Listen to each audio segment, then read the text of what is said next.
Good morning, everyone, and welcome to this session of the Healing City Summit. We're going to be talking about Healing Us Together, which is a trauma-responsive and healing-centered community conversation approach, which is sponsored by Behavioral Health Systems of Baltimore, the Ministers Conference of Baltimore and Vicinity, and Johns Hopkins University. So, and some of our partners in this work is Stavros Niarchos Foundation, which is we received some funding with them, and then of course Healing City Baltimore, and our greatest partner is you. See, we're pointing to you, and so we're going to start talking about the purpose of today's session. And I am Paul Archibald, one of the sponsors of Healing Us Together, but representing Archibald Optimal Health Services here in Baltimore. So what we're going to do today is really just help you to understand how this program was developed, a little bit about the project, and then you'll also hear from some of our first cohort. So before we begin, I just wanted to start with this little brave space poem. It says, in this space, we seek to turn down the volume of the outside. We amplify voices that fight to be heard elsewhere. We call each other to more truth and love. We have the right to start somewhere and continue. We have the responsibility to examine what we think we know. We will not be perfect. The space will not be perfect. It will not always be what we wish it to be, but it will be our brave space together, and we will work it side by side. So this is what we're going to do together. We're building a brave space. So to really begin this, I really wanted you to just hear how Healing Us Together, which we'll call it HUD. It's called HUD from this point on, how HUD got started. And so we have Dr. Kevin Daniels from the Ministers Conference of Baltimore and Vicinity, and Gwen Brown from Behavioral Health Systems Baltimore, who will kind of talk through, who will talk us through and tell us about the inception. I'll go ahead and start. I'll just take a minute because of the shortness of time, just to discuss the fact that we got together really about 6 months to a year, close to 6 months ago, really during the pandemic. However, Gwen Brown from Behavioral Health gave me a call. I'm a part of Healing City, now the Trauma Task Force. We started talking about, and also Patricia and Terry, and we started talking about the needs in Baltimore and for us to do more community conversations and beginning to get the message of trauma and self into the community. From there, it just mushroomed, knowing Dr. Archibald and who he is, and Archibald Optimal Health. All of that became critical. Dr. Phil, and even Dr. Dan Hale, and also Zeke Cohen, we pulled together, and this was born. Just a little bit, we'll talk soon at another time about the depth of it. We'll write about it because it was just a powerful synergy that Baltimore needed, and this awesome first cohort that's together now. Gwen? Yeah. Good morning, everyone. So I'm Gwen Brown. I'm the Community Engagement Coordinator with BHSB. And today actually is my 1-year anniversary of being at BHSB. Wow, congratulations. Yeah. So I have a background in organizing and community organizing, and I used to organize with several churches throughout Baltimore City. And particularly for people of color, when they have something that is wrong, the first person that they'll go to, clergy. And so I really, in organizing, I realized that a lot of people really needed behavioral health services, and that the church would be a great connector when I came upon two wonderful colleagues, Terry Alexander and Patricia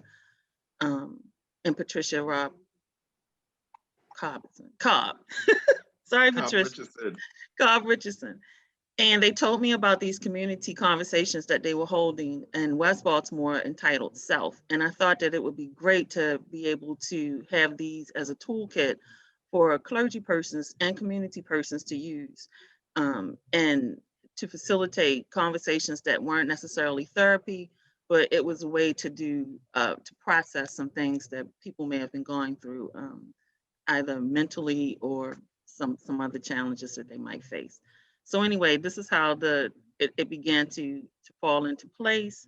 I began to contact several clergy persons, as did Dr. Daniels, and then we began to form Hud. Thank you so much for that. I just wanted people to get the understanding of that. So now, this is where you get to help us participate. So everybody can see that screen. This is not just me talking to you, but you participating. So as you see this picture on the screen, what do you think is happening here? And you could just chime in. Yes, Lorenzo, I see you out there. So you know I was gonna call you. What's happening? What's happening here?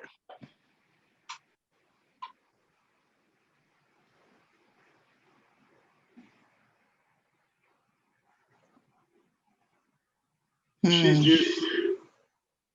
Can you unmute yourself?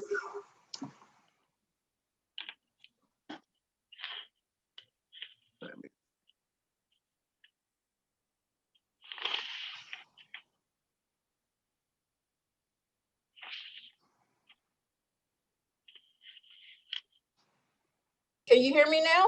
I can, yes. All righty. Good morning, everyone. Again, my name is Lorenzo Thomas. What I see here, it looks like dad's having fun with some kids, and there maybe be like a little rap battle, but nothing harmful, nothing hurtful. Isn't that interesting? Would you believe that what's happening here is this is people standing in front of City Hall in Baltimore after the Freddie Gray incident occurred, and they were actually having an advocacy moment in front of City Hall. Oh. Isn't that interesting? And so in the midst of that, what people would see as a real traumatic experience, you see this level of resiliency. That's right. That's what I see. Isn't that interesting? Joy.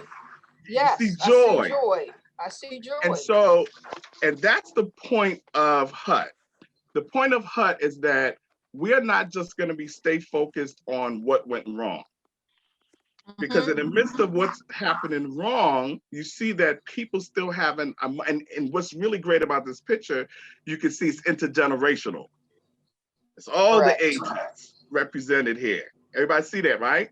And they're all participating in this moment in the midst of what would see adversity, trauma in Baltimore. The citizens found a way to find joy. And so that's what HUD wants to do. So we don't want to just be trauma informed. We want to be trauma responsive.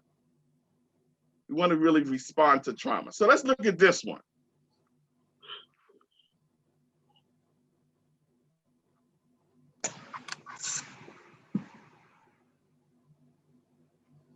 What do you see happening here? And anybody can chime in.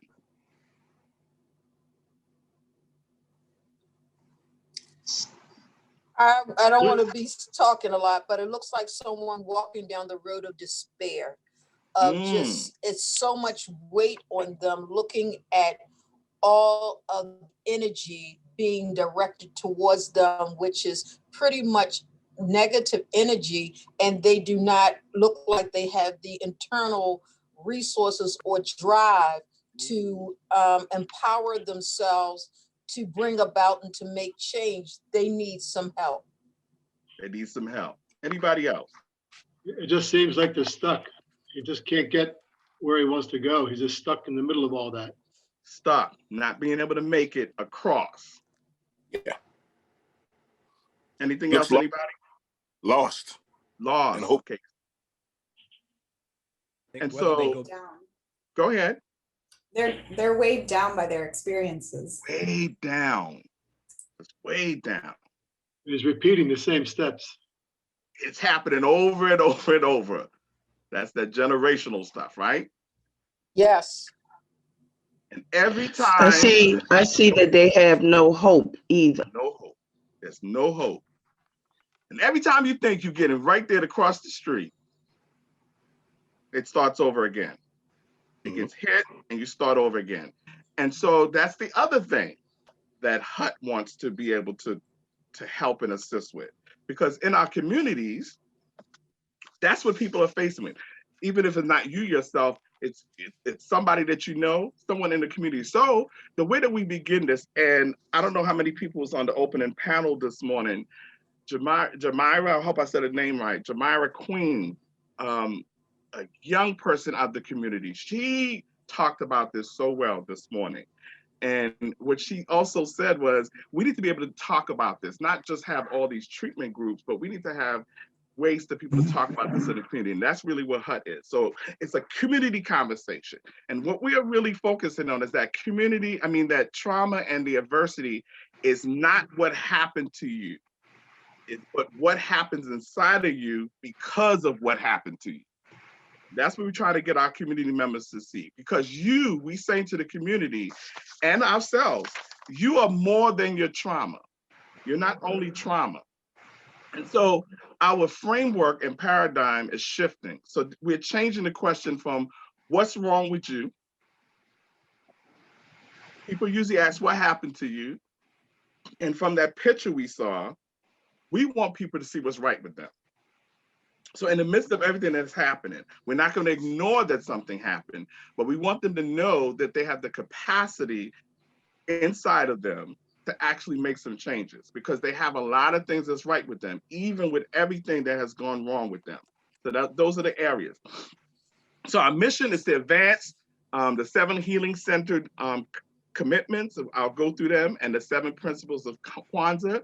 And we're using community conversations curriculum to engage people in conversations to move from trauma and adversity to healing. And we'll talk about that. So let's just look at these commitments real quick as we move.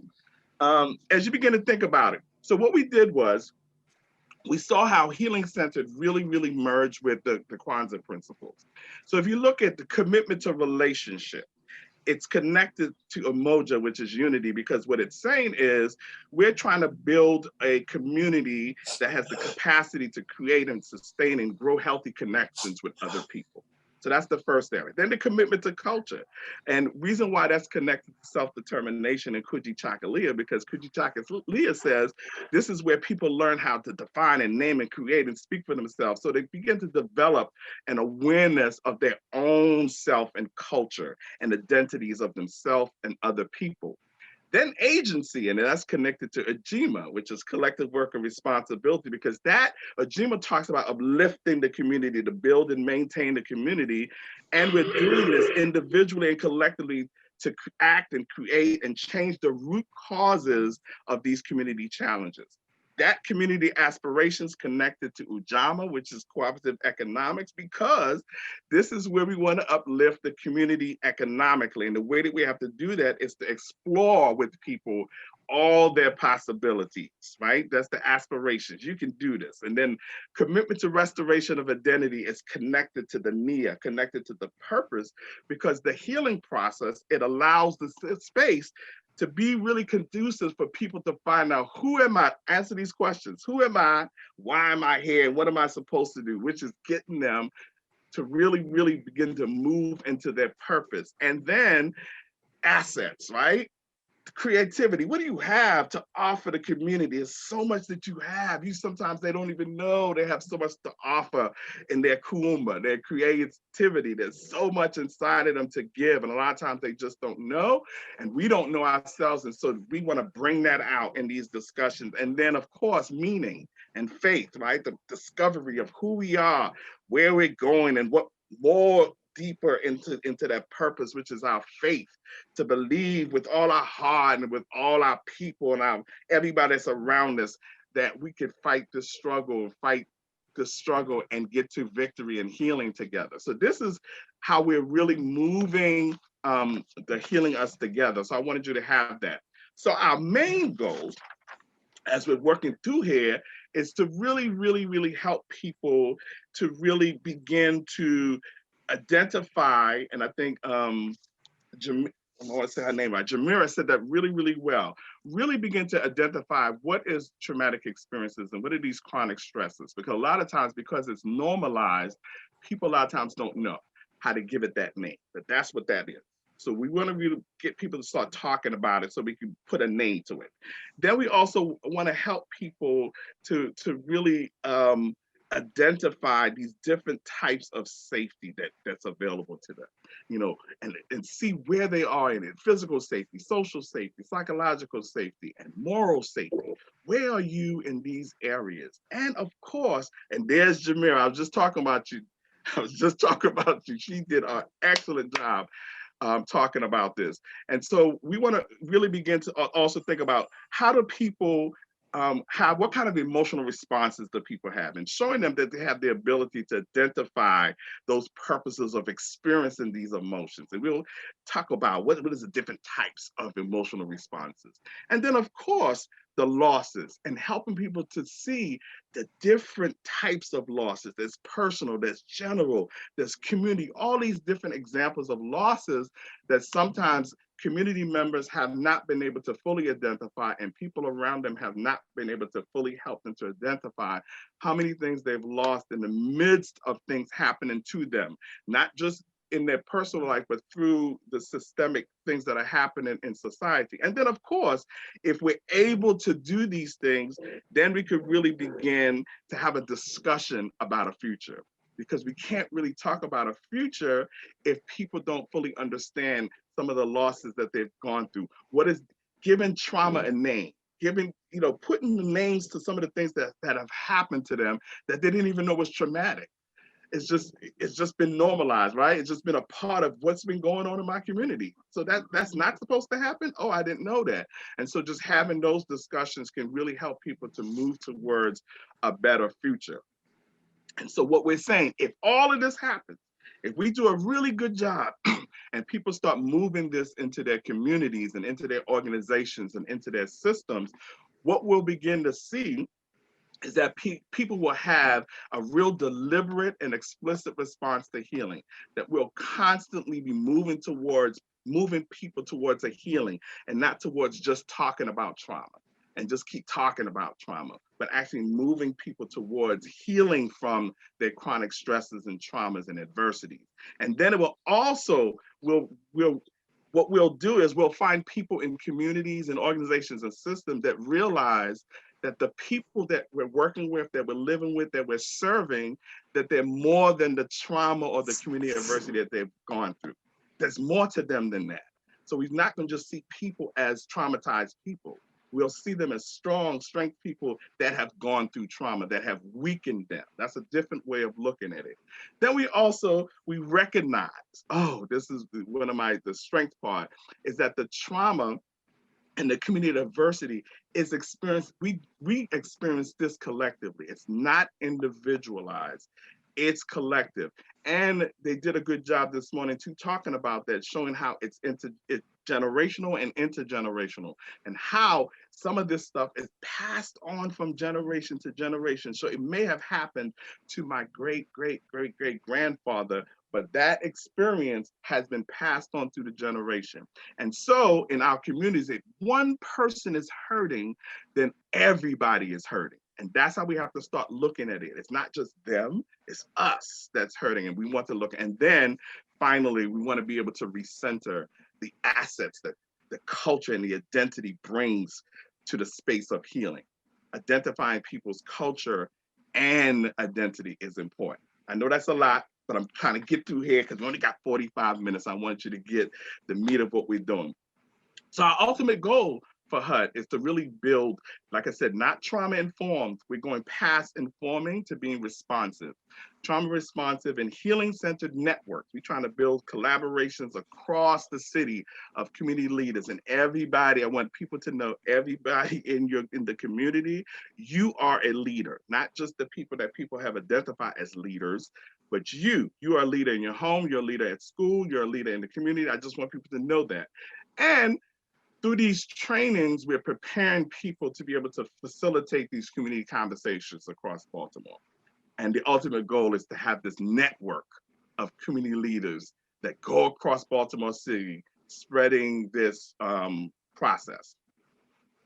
So the way that our curriculum works is a 5-session curriculum. And so in the first session, we take people through an orientation. Then in The second session, we start talking about safety.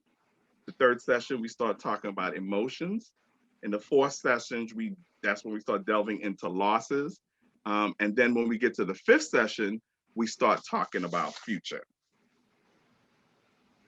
This is what a sample Hud session look like. And we actually going to do a sample session for you to see. We're going to role play it for you to see. And people that's going to role play it are people who actually, our first cohort, we want to congratulate them. The first graduates of HUD. We have some present that will participate in this group, this community conversation. In this conversation, we're having community members talk about problems that they're having in their community. And what we're going to do is talk about it in terms of, look at it in terms of safety, emotion, loss, and future. And so I'm going to take us through how we normally take it, our ritual of doing a HUD. So HUD session, take one. So unmute yourself, cohort. Good morning, cohort one. We're so glad that you're here. We're excited that you were able to make it this morning again. This is our last session. And so in this session, we're going to do a problem solving exercise. So I'm glad that you're here.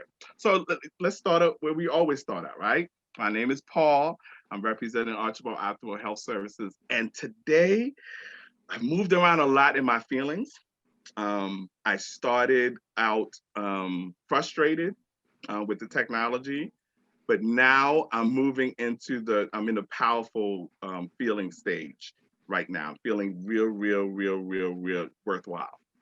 And I'll hand it off to Joe.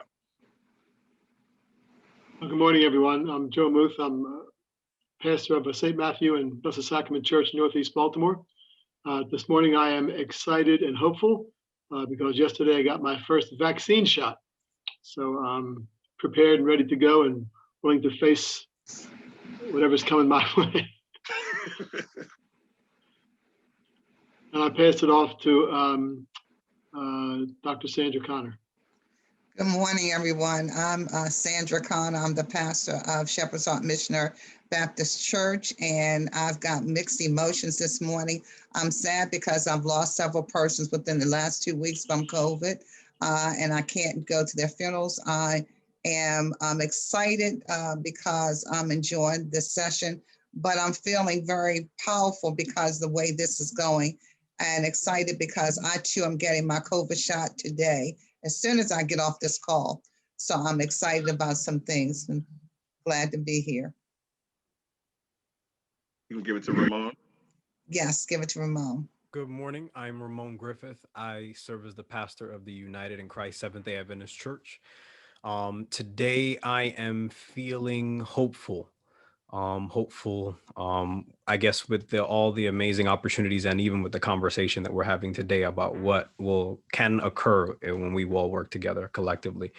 And I'd like to pass it on to Dr. Rodell Hall. Good morning. I'm Dr. Rodell Hall, representative of the We Our Us Men Engagement, and also the men's ministry of the Church of the Redeemed of the Lord. And this morning I'm feeling joyful, excited, but most of all, I feel powerful this morning because of this HUD organization. Awesome. Okay, so we're going to get started.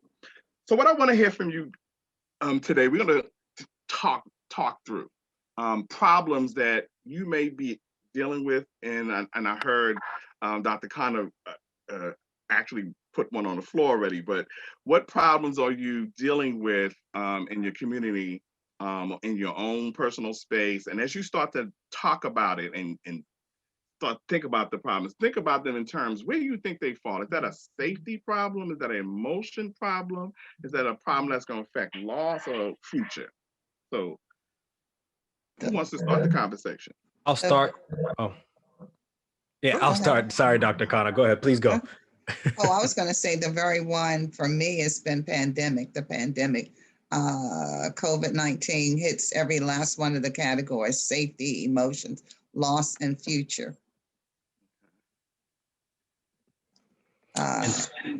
Go ahead, Ramon, Dr. I was going Ramon. to say, and to piggyback on that, I would say in addition to that, I would say grief, processing it, managing it, dealing with it. I think also having to grieve in a new way. Dr. Connor alluded to this earlier, but not being able to go and, pay your respect or to even, celebrate life with loved ones and those who gather. I think that is creating, a great sense of an immeasurable sense of loss. And so I think I would also add that into emotions as well. And I would say isolation and separation. We have a couple of families in the parish whose teenagers are having to go to psychiatric units because of their separation and isolation from their friends. And, for young people, they need each other to kind of develop their own identity. And when that is lost, they wonder who they are and how they're going to survive. And so dealing with that's been a pretty difficult thing for some of the families. Safety. I've got to wear 2-3 masks. I can't breathe with the mask, causing other concerns and other things for us. I've got to stay my safe distances. I've got to be cognizant of it all the time. Can't open up my church, the way I would like to and serve the community the way I would like to because of the safety issues that are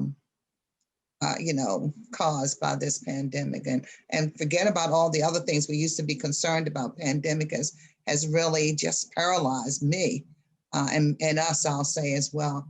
And as far as the future goes, is there a future? We pray that there is. We pray that the shots will work. We pray that this won't last forever. We know with God it won't be, but will it last forever? Yeah, and for me personally, I'll add another one that is just difficult, not being able to visit people in the hospital or nursing homes or hospice units, and being distant from them is difficult for me as a minister, as a priest, as a pastor, and it's difficult for them not being able to see their pastor come to visit them. If I may, I want to add just one last one and talk about the economic impact. Okay. And I mean, honestly, that could be in all of them. Yeah. Right? Yes, absolutely. Yeah, I think it speaks for itself, but. Yeah, you're definitely unsafe if you don't have any money and somebody, I'm gonna leave that one alone. No, but so as you begin to see from the beginning, when we started, right? When we started meeting in the beginning, we started talking about the safety issues, psychological. So as you think about in the safety area, we have psychological, social, right? Like, moral safety. And all of those came out as you just talked about that problem of the pandemic and everything that happened. And just showing people that being exposed to a traumatic experience affects all of these areas. But if you're able to put them into categories, like you're able to say, okay, this is the safety stuff. Mm-hmm. These are the emotional stuff that I need to deal with. These are the loss issues that I need to deal with. And these are the future things that I'm looking at. Now we can develop a plan of action. You see, okay, so we know that we have to, we're still in the pandemic. So this is an ongoing experience right now that you chose. So this is good because it's happening right now and it's something that people are dealing with. So we know that now we would have to help people to develop techniques to deal with, okay, we have to wear a mask, you have to have safe distances. So let's talk about what that means and how that's affecting you and how that's starting to affect your emotions. And so we could then begin to help people to talk about it in families, talk about it in communities, and people could have real conversations that help people to move through this traumatic experience that's happening now. And so when we get to the big question that you left there in the future, which is there a future? We pray that they won't last. Because we're still in it, this is one that you chose that we're still in, we will have to talk about it. And we could begin to have talks about, have we seen this before? And what did we do before we had the flu pandemic? Do we know anybody in the community who've gone through the flu pandemic that we can find out? How did they make it through? You know, these are just techniques that we could bring to help people talk about how people have overcome certain things that have happened in their life. Even with the economics, have we been in a place where we've lost money before, and how did we make it through? So trying to show people that there's been some level of self-efficacy, and if they didn't make it through before, now we can give them examples of how the community comes together. Can't do this individually. So if Reverend Connor was doing this by herself, she wouldn't have as much strength as now she can pull on Ramon and Joe and Rodell and Paul and Gwen. Now you have a whole bunch of us coming together to really help you move through this. And that's how a Hud conversation would go. So everybody see how we would take people through the discussion and really help people to just start having conversations, but it's in a real, I call it a semi-structured conversation. So it's not just a loose conversation, it's semi-structured because we have certain things that we want to discuss, but it's also still allowing people to have a free reign and discussion about what we're talking about. So that just gives you a quick look at how Hud goes. So now what I thought would be good for you, community members, if you could hear from some of the graduates of the first cohort. And so, excuse me, I have, like you said, you saw some of them participate. So now we'll just hear what their experience was like when they went through it. And so I will call their names, and they know I'm going to call them. So we're going to start with Rodell. Oh, yes. Good morning, everybody. This session of Hud training opened my eyes up to so many layers of trauma that I didn't know I had. Questions that I had from childhood, being fatherless, church hurt as a kid,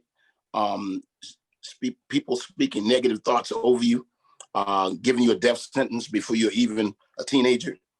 And so those areas were layering up for me. And then I became a bitter teenager in high school and got in a lot of fights and didn't understand why I was so angry. And then becoming an adult and going and getting married at a young age and getting separated, and God allowing us to reconcile and become a great couple. And then I realized one of the sessions we talked about, my trauma is not me. And the light bulb came on. And because if I could look back at where I came from, that statement is so true. My trauma isn't me. I was able to rebound. I had some friends that spoke life into me. And I see this healing us together being a life-speaking vehicle to anybody that's going through trauma right now, that's dealing with some pain, some loss, whatever it is that you're going through. If you can connect with the Healing Us Together community, your life will be for the better, because I know mine is. So I thank the team, everybody inputting. I thank the facilitator, Dr. Paul Archibald, and I'm a better man now because of this training. Thank you. Thank you for sharing. You want to go next, Sandra? I've got to say that I have tended to always hide behind something. And I will say sometimes, oh, I'm busy because I'm an off the chart extrovert. And what I realized from attending Hud was that that's not necessarily so. My being busy sometimes and getting into stuff oftentimes was a safety mechanism for me, not to sit still and really deal with who I really am. Having taught trauma classes before and whatever, I had not necessarily taken time to do so in the way that we did during Hud, to reflect the way I was able to do during the Hud sessions. I found safety in what we did. I found a way to deal with some emotions, even emotions that I was feeling and going through while I was in the class that I attended. I really appreciate how the information was shared by Dr. Bishop Daniels in our class we had in the evening, and I like the way it was structured.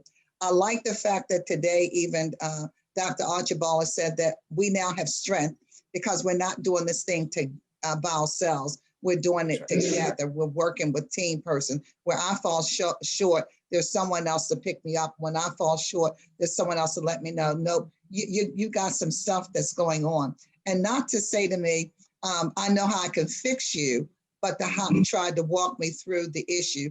And as a result of me learning and growing, I can help somebody else grow and be even better and even more effective as well. So thank you all for this HUD experience, for all the persons that participated in it, my classmates and those who sponsored it. It has been indeed an awesome experience. I'm looking forward to taking it back to others, that we might help others grow and be better, to recognize and identify those things that have kept them and held them back, so that they might be whole and be able to move forward. Thank you for sharing. Joe? Yes, good morning, everyone. Being in the HUD cohort number one, being with the people that you've heard from already and a few others, it's really been great for me because it brought me back to another time in my life when I first became pastor of St. Anne's on Greenmount Avenue and 22nd Street back in the early 80s. I really felt lost because even though my home was in Govans and St. Anne's was on Greenmount and 22nd, it was only 5 miles away. I'd never been there. I'd never been in the Black community, so it was really a brand new experience for me. And the seminary, I'd been ordained a priest about 8 years at that point. The seminary only taught me to preach to a white community. So here I was in the Black community, and I had really no understanding of what the preaching in that community was all about. And a lady said to me one Sunday, "We guess you don't like to preach, do you?" And I said, "Why is that?" She goes, "We're used to having somebody preach the word, teach the word, and bring it home." And I thought to myself, I wonder what that means. So I signed up for a course at St. Mary's Seminary called Preaching and Ministry in the Black Church. It was taught by Reverend Dr. Olin Lloyd of Mount Lebanon Baptist Church at the time. And I had to learn how to preach all over again. I had to forget what the seminary taught me for the most part and go back and learn how to preach again. But the question that I was asking that the HUD taught me was, I was thinking during that time, what's wrong with me? How come I can't make it in this place? And what am I struggling to do? And then I began to realize what's right with me because I took the steps that I needed to do to become a different kind of preacher in a community that needed that preaching. So HUD really helped me to kind of reflect back on that time and to think about how I became a little bit better at what I'm doing. Thank you for sharing that. Thank you for sharing that. Dr. Ramon? Good morning, everyone. Yes, no, the baby, right? Or the youngest one, but yes. Well, it's been a joy to be a part of this team and development. I think one of the most impactful things, number one, I'm a transplant to the city.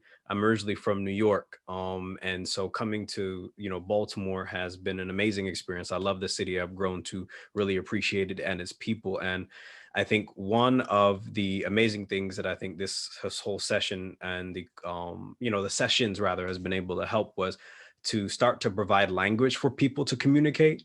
I think that's probably one of the most essential aspects for me, because I think sometimes we try to help and we don't know how to help, and we start answering or trying to, work on things that are not really the core of the issue. And when we provide language, we can then ask the right questions and then provide this, the actual solution to the issue that is being manifested in different ways. And so I think that has been one of the most helpful things and impactful things. And I'm excited about even beginning the process of rolling this out to start to heal us together, the HUD, mission. Yeah.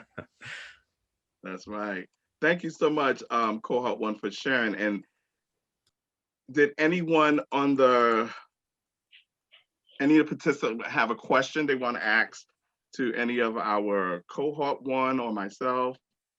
I also see Terry that's on. If you want to say something, Terry, one of our sponsors. If anybody have any questions, you can unmute yourself and you can just come in. Go ahead, Terry.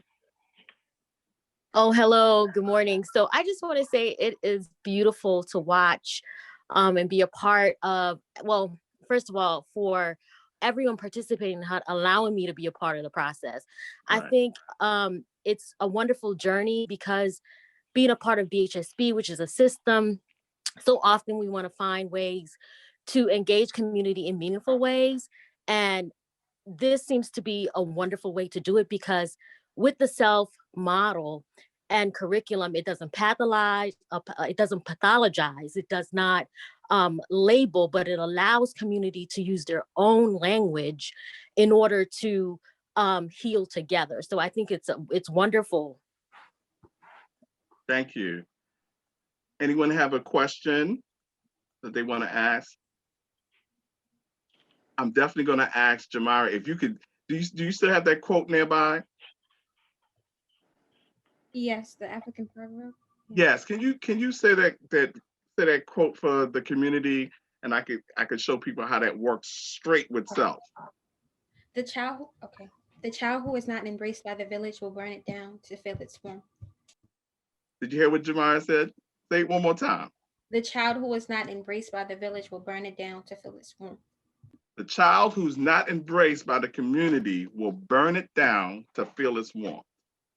So in that quote alone, do you see any safety issues that's happening with, let's say, what's the safety issues there? Do you see where I'm going, right? What's the safety issues there? I believe the safety issues there embodies the fact that the community does not know how to love that young person. And when the community is not healing, the community is burning at the very ground that is standing, the people, the homes, and everything around it. And unfortunately, that love that the community did once have, and thank God for Hud that is helping it to refurbish and to become a loving place, is unfortunately what we're dealing with right now. Our communities are burning and our children are learning to burn because that's what we're teaching right now, unfortunately. And I love the work that you all are doing. I'm really empowered and inspired at this very moment. Thank you. Jamara, you look like you wanted to come in. And it's like we're doing everything in our power to feel some kind of love, some kind of wholeness. And like you can see it every day on a daily basis. I can walk up by the end of my block right now and just see like an example of that quote. Just, yes. And so guess what? So that means the future is all messed up, right? We're interrupting a good future for those young folks. And they started out with loss. So all they know is loss. So guess what they're producing? Loss. Because we're not really helping them with the emotions that's associated with them feeling unsafe. Do you see how it all works together? It all comes together. You see it, right? Yes. And if we can begin to let's say because what we try to do all of it at one time. And then we end up doing none of it. Right, because it's too overwhelming. It becomes overwhelming. Yes, and you can't work for nothing. You can't work to help anything if it's not like you're not understanding it. The people you're helping is not understanding it. So how can we move on? How can I come into a community and say, I'm coming to help you with your trauma, and they don't even know what that is? Exactly. Right. Right. So that's what self is doing, is getting us as the whole community talking about it, so we can stop saying we're having all these trauma-informed organizations when we haven't taught people what that is. So when I'm coming to help you and I say, oh, I'm coming to help you with your trauma, I don't have no trauma. Right? And so this is what we're doing, getting the community to really talk through these things. So, and even as we're talking about it, and thank you so much, Jamal, I just love your energy. Oh my goodness, I just love your energy. And just know that your community supports you, right? You have our support, you're not by yourself. So in the midst of us talking about these things, some issues, some feelings could have come up for you. So I don't want to ever leave people out there and not with some resources. So even in just talking about it and even having people share what has happened to them, some things may have come up for you. And so I wanted to make sure there's some resources here. So here we have from BHSB, there's a Here to Help hotline that you can use to process anything that came out of the session today that may have brought some things up for you or activated it. 410-433-5175, 24/7. So it may not hit you right now, but it could hit you at 6 p.m. So no matter what time that something comes up for you, this is a resource that you can pull on. And as we're at the end, it's 11 o'clock. So I just want to end with, if you really want to, if you want to connect with us or you want to come into the next cohort that's available, you can reach us at hudbaltimore@gmail.com, and we will respond right back to you. Anything that you need from us, any support, Jamara, I would love for you to be in the next cohort. So please contact us if you can. Is there like a certain age group? Because I'm only 18. I'm still a senior. No, in high no, school. no Yeah. age group. Okay. It's for community, right? It's for community. Yes. So please give us an email. I would love for you to be in the next cohort. Thank you so much. And you guys can reach us. Thank you so much for attending. And please enjoy the rest of Healing City Summit.